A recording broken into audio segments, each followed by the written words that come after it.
I think instead of wasting time on yearly goals, you should rather incorporate this one secret ingredient into your life in 2021.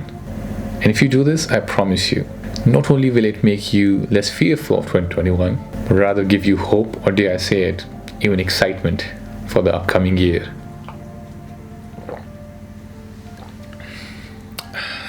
People generally want 2021 to be an end of what happened in 2020. And the reality is, just because the human collective decided the year has ended and 2020 is now 2021, does not change the reality. Rather, accepting reality gives us more room for personal empowerment. The fact is, 2021 is going to be a direct reaction to the year 2020, not just another normal year. And as with laws of nature, there are seasons and there's life and death and life again. 2020 was the death of an old way of life, and thus what will be created in 2021 will be a new world. We as humans seek comfort and safety. This is one of the reasons we love nostalgia. But don't try to get to that old way of life just yet. I know we want 2021 to be just like the pre-pandemic era, and you want life to go back to normal. However, there's a great opportunity here to just take a pause and think. What 2020 has essentially done is break down all aspects of our life that were essentially not resilient.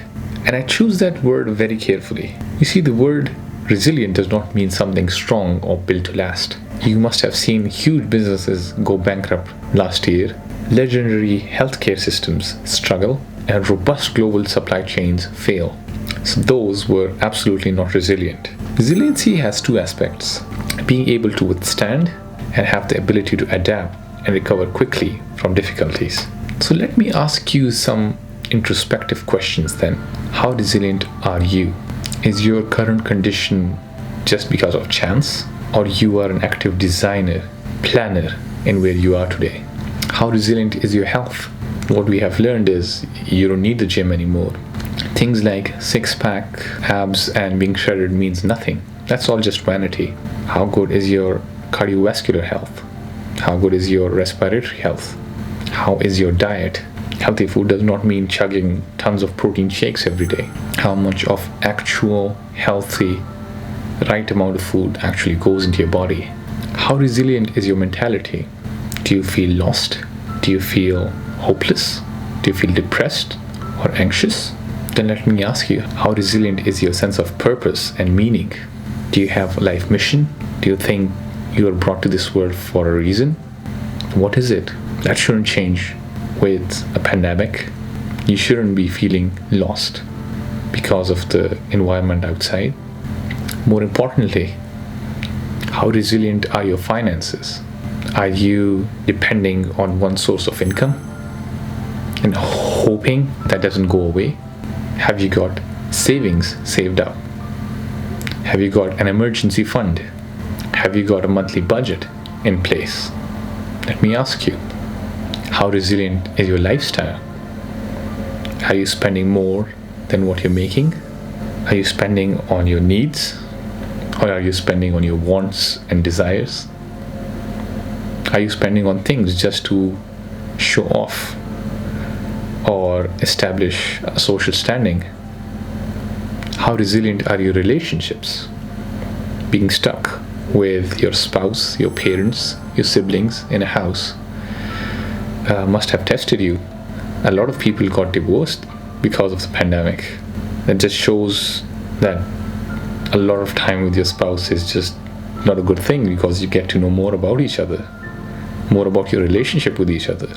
There isn't an escape to an office where you can cover up a lot of problems. How resilient is your community? Do you have friends, family, or neighbors on whom you can rely? If things were to go south, who takes care of groceries? Who takes care of your kids? Who can take you to hospital? Do you have relationships in place who you can rely on? And much more importantly, what is your contingency plan? If something were to happen to you, what plans are there that your loved ones can fall back on? What is the protocol? I know it is an uncomfortable conversation to have, but you only need to have it once every year, every 2 years, every 5 years. at least once in a decade. It is those conversations that really help out in case things go unexpectedly. Now, this might be sounding really like a doom and gloom sort of video, but really, this is a video of hope. In 2021, I welcome myself and you to think about all these genres of our life and plan resiliency into each one of them. Because the moment you identify the different aspects of your life that are weak and can be shattered at any moment, that just kicks the door wide open for resiliency to be built in. We as humans need to collectively decide the reality that we're going to manifest in 2021 and in the coming years. And believe it or not, our soul, our deeper soul, deep down inside, is actually wanting this, is actually wanting a change. Because our way of life, our lifestyles, our finances, our social and political structures, all of them are just not sustainable. So our souls actually do desire this change. It is our physical bodies that resist this change. It loves safety, comfort, familiarity, no matter how much imprisoning they are. In 2021, do not wait for things to get better. It's not the year where you wish the world becomes what you want it to be. Rather, it is the year that you nudge the world in the direction you want it to go. This means you will need to have thoughts that you want other people to think. You will need to speak things that you want others to speak. You will need to do what you want others to do. And you will need to stand for things that you want others to stand for. I wish you a great year ahead.